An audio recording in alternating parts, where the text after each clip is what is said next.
He met Swami Shraddhananda. He's a disciple of Swami Shivananda. He was in Sacramento. He left his body in 1996. I want to share one experience with you. I was in with Swami Sarvadevan when he first came. And we went to Swami Shraddhananda in Sacramento. Swami was there. He came to the breakfast table. He's this old Swami. You'll see him.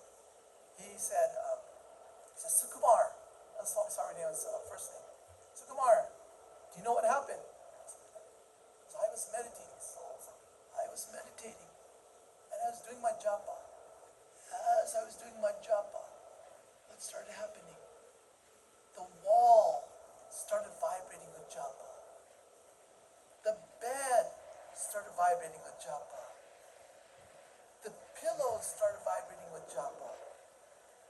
Everything in the room was chanting japa. And he goes, I sat there in harmony and feeling at peace with everything, feeling so happy. Then he said, the body had to go to the bathroom. What to do? He turned to the wall and said, Mr. Wall, you keep saying japa. Please excuse this body. It has to go to the bathroom. Mr. Pillow, you please keep saying japa. Please excuse this body. It has to go to the bathroom. Mr. Bed, you please excuse this body. It has to go to the bathroom. So he like this, and he said the body went to the bathroom. Then he came back, sat on his bed, and with joy, everything was like an orchestra, vibrating with japa. That was Swami Shraddhananda, first Swami you're going to see. Then you're going to see Swami, there's going to be Swami Bhuteshanandaji Maharaj. He was president of our order. He's a great soul. You'll just feel his presence. Swami Ritajananda. When you see him speak, he was in France. He's like a Rashikol, like a sweet. As he speaks, his eyes are closed, and there's this bhakti sweetness coming out of him, and it just allow it to touch your heart. It will inspire you with bhakti. I'm serious. You'll feel it. You'll feel the words coming out. There's also Swami Swahananda. The way he laughs, the way he's filled with joy, he's like a big child. And I can't remember anybody else right now. So, is it okay now? So we'll watch it, and then Ramakrishna in 5 minutes till.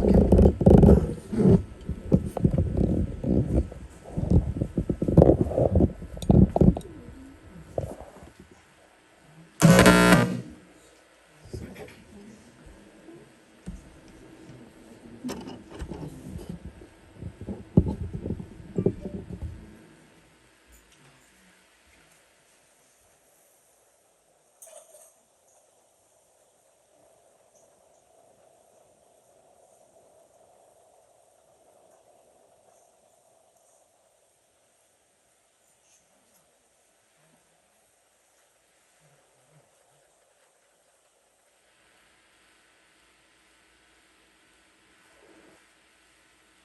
But bends into our pocket.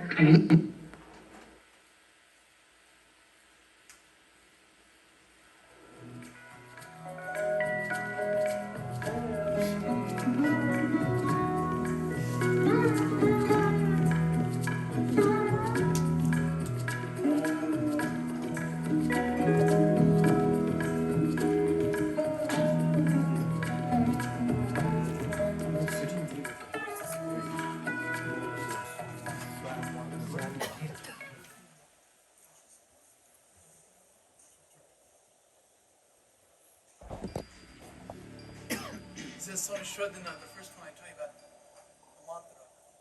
Once I asked Mahapurush Maharaj,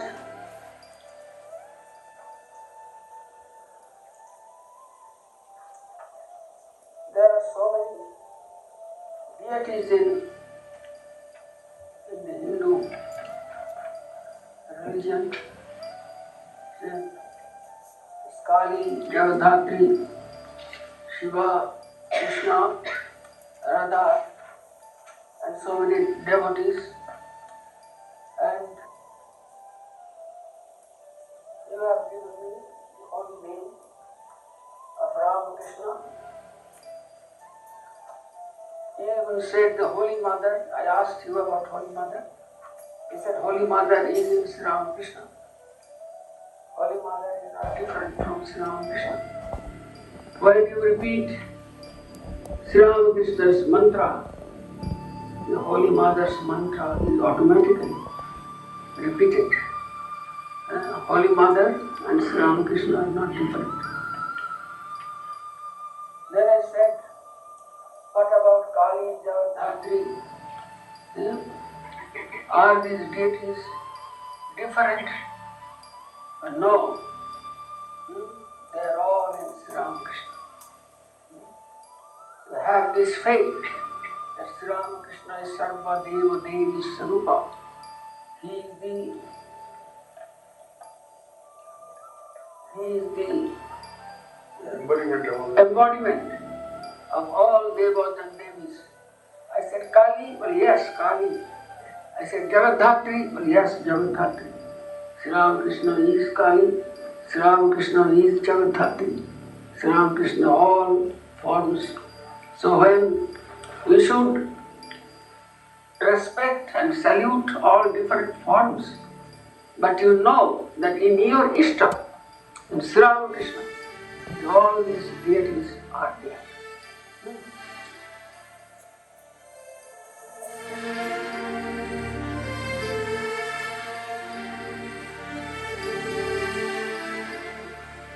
In a word, it is God realization.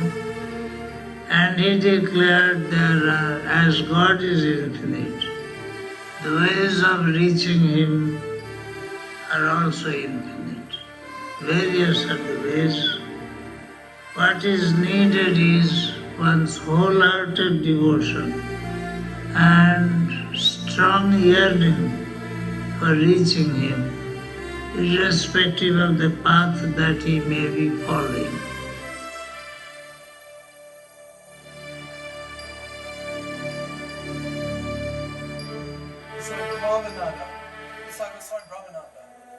Please understand that not that he wanted to prove the truth of all religions, but it happened that way.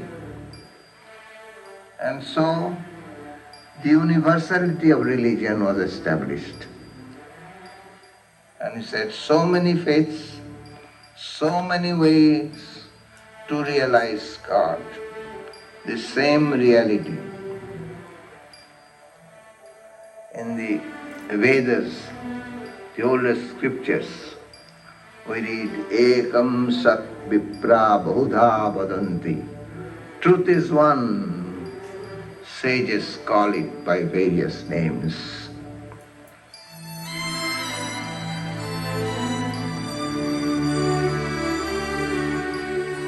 Then Holy Mother was once asked, and that what is the special contribution of Sri Ramakrishna? I said, yes, harmony of religion is a wonderful idea, but I think natural renunciation, that unconsciously and automatically he could not touch a coin. In his days of spiritual practices, he valued things, took a coin in his hand, a little heart in his hand. Heart represents the wealth, property, real estate, and money, which provides all the pleasures of life. And said, this cannot buy me God. This cannot give me God realization, which is the real valuable thing. So these are useless. They are useful, getting food and all that, but not big usefulness. When he says it is useless, useless compared to that, you see. That is the idea. So saying it through them in the Ganges. But of course later in joking, he said, of course, we are amused when we read it, that I felt that Mother Lakshmi may get angry with me. I throw away Mother. Then I told Mother, you remain in my heart.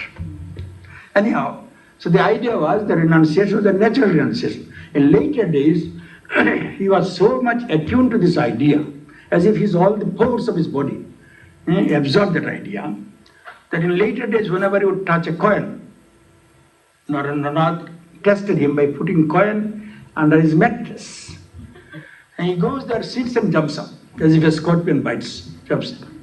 Then of course they felt bad about it, that they tested him like that. And because his body was so attuned to this idea, that whenever he touched money, the hand will bend. We had a Swami very jokingly used to say, yes, Sri Ramakrishna's hand by touching money used to bend. Ours also is bends, but bends into our pocket.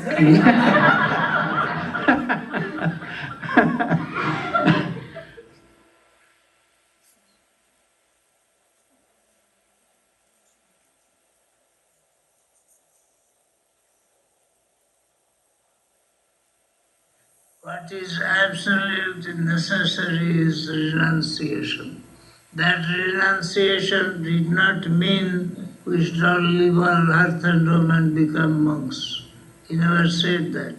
Wherever we may be, we must renounce the ego, our selfishness, our feeling of narrowness, which creates differences in our mind. That is what is called renunciation, which does not feel for the ego. Complete elimination of the ego, so that there can be no narrowness. There is no scope of narrowness in anybody, because we are all one. If one is hurt, I am hurt. If one is happy, I am happy. So it will be the code of conduct that we cannot harm another. If we harm another, we harm ourselves.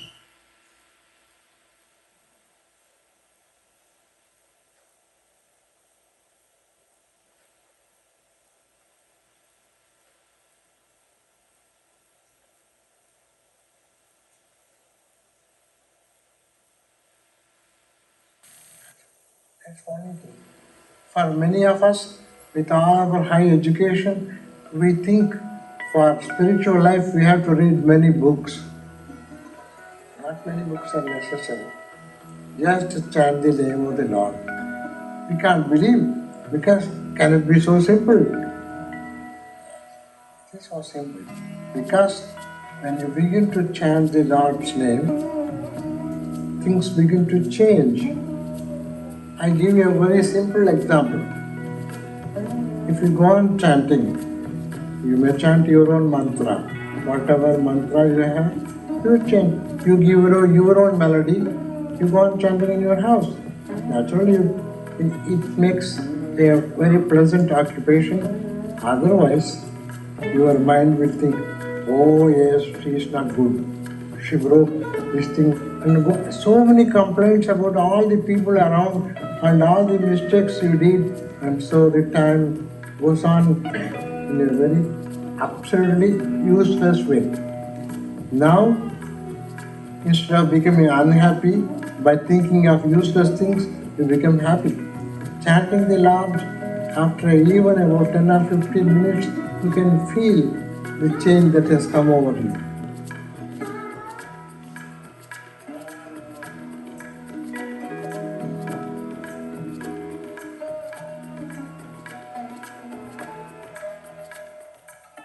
I want your holy name to vibrate in every part of my being.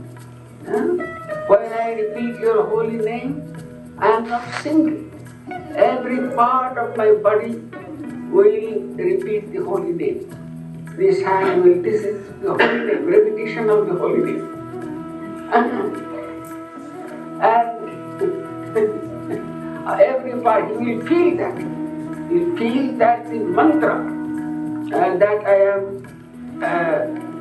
doing japa, that mantra, my whole body from the toe to the crest of the head is participating in my mantra japa.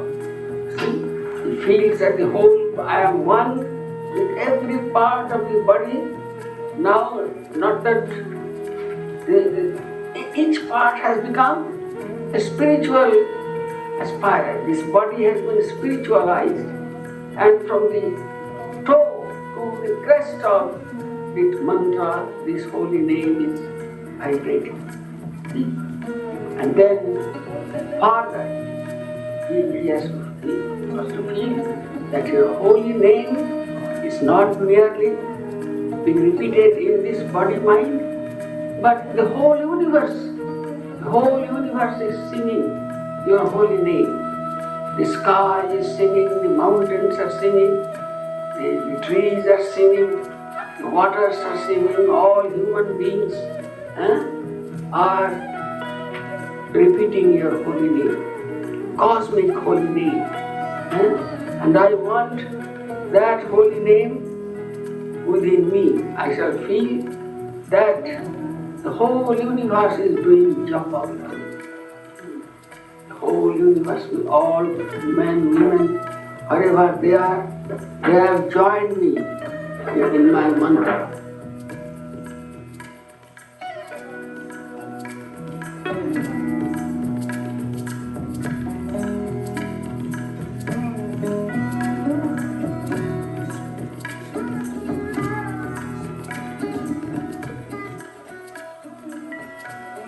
Mantra means a sacred word.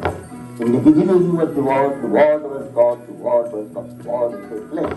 That word became flesh we call Mantra Chaitanya.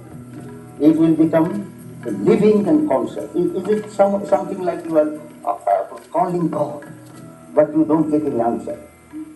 Because God is in unlisted numbers.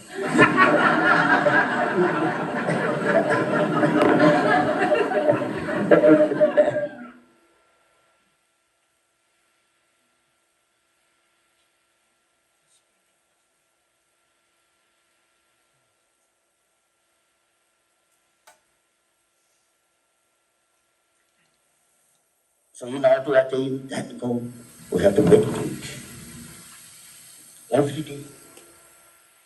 Even if it is dry, still you should continue your meditation. St. John of the Cross called the dark night of the soul. The dark night of the soul comes to every individual because higher the goal, greater the struggle. And there is only way that we can surmount all our difficulties, inner strength, which comes from purity of life. You sing a song,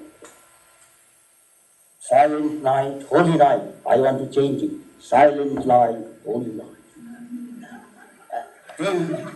And holy life, when I speak, it comes from meditation, dhyana. I have seen Swami Harinamananda in his last 5 years, when he became the guru. He used to spend about 3 or 4 hours at a stretch in meditation. But his meditation was like our meditation. When he meditated, we record all things that come from outside. One time there was kind of discussion next to. The discussion was there. And Gulatma came. You boys are not fit to become monks. You make such a noise. There Swami Harinamananda is meditating and you have no consideration. Then she reported to Swami Harinamananda that he should scorn these boys. They should. But Gulatma, boys are after all boys. They will make little noise. They have left home and birth to find inner peace. But when I meditate, I tell my mind your own business.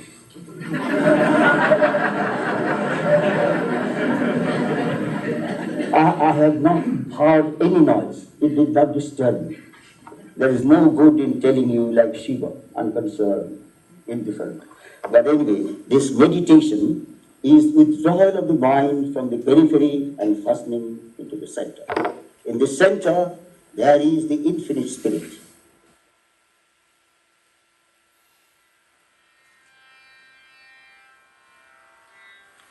Once I asked him, how can one have bhakti, devotion?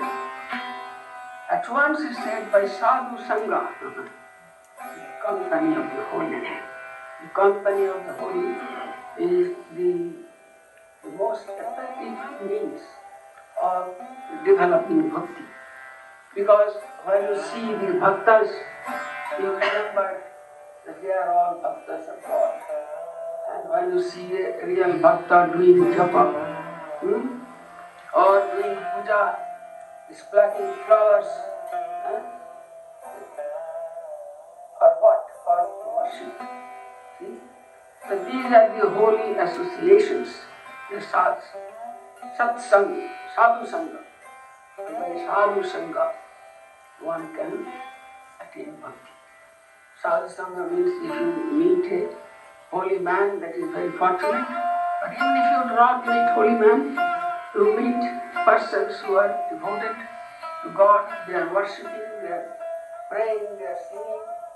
All these things are included in sadhu sangha. And by sadhu sangha, your mind unconsciously acquires the traits of bhakti.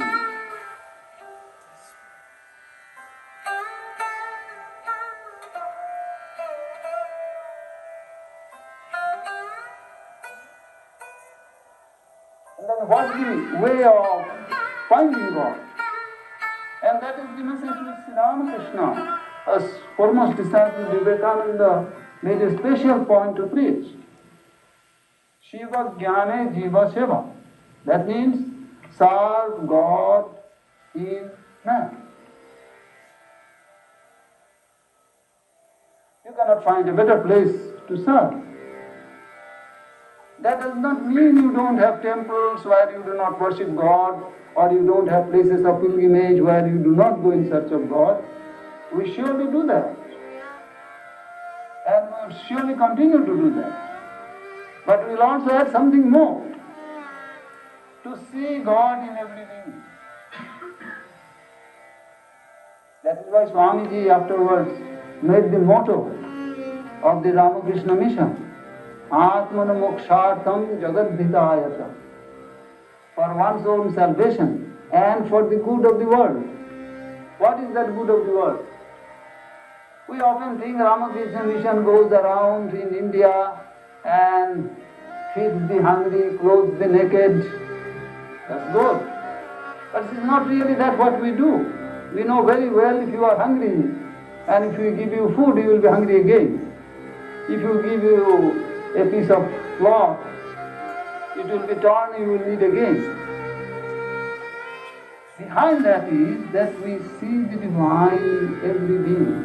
By serving the person, we do not really serve the person, but we serve the Lord in the person. If you can worship Him in the temple, in an image, here is a living image. Of course, all of us know it very well.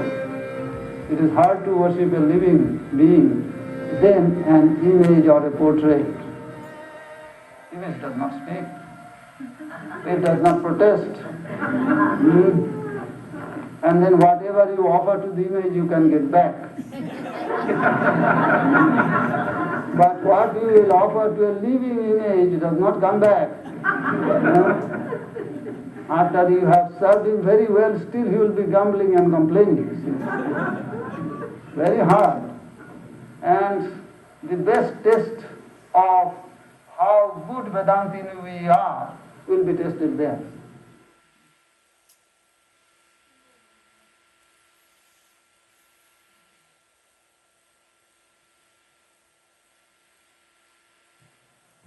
Do you really want to realize Brahman? Do you feel that hunger within you, that thirst within you? Do you ever feel that without God you cannot live? Have you passed a sleepless night because you have not realized God? Look within. If you pass one night, missed 1 hour of sleep, next day you go to the shop and buy sleeping pill. That's what we do. So much conscious of our body, so much conscious of our comforts. We all want religion, but a little comfortable religion. Easy-going religion you want. How many has this hunger for God? All practices what we do really, call it bhakti yoga, call it jnana yoga, all this is just to create this hunger in us, this thirst, this yearning for God. When it is created in you, or you don't have to have any more spiritual practice. This itself will bring God realization. That is what Sri Ramakrishna says.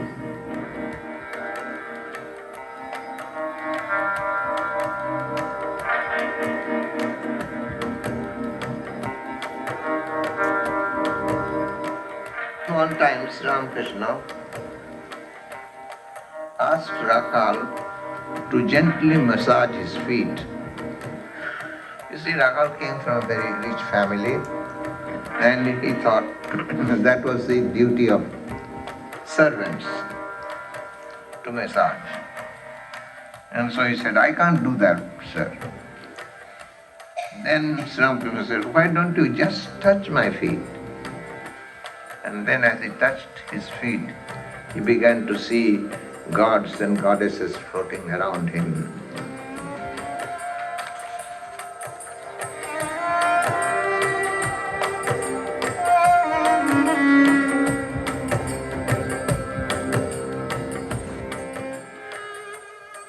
In those whose spiritual eye has opened, what would they see but spirit? We have many stories to prove that. There is God everywhere. You see the wall, you see the benches, you see this, everything as matter and material. But to those whose spiritual eye has opened, they see nothing but spirit.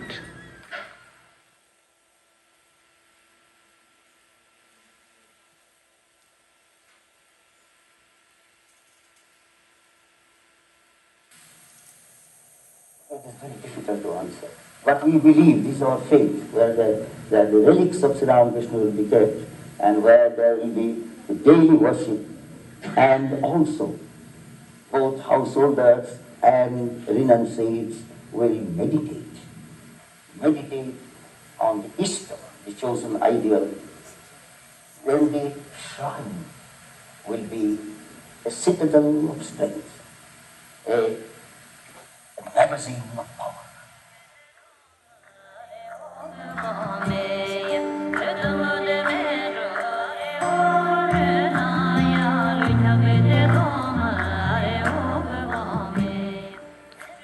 One time, Maharaj told me himself that such evil thoughts arose in him that he was even afraid to approach Sri Ramakrishna. Then he said, come here, hold out your tongue. And he wrote something. And then I told him, yes, when it comes to Sri Ramakrishna, he did everything for you, but when it comes to us, you can only scold us. Then he said, no. 3 times he said this, no. I see that Thakur is doing everything for you. 3 times he repeated that.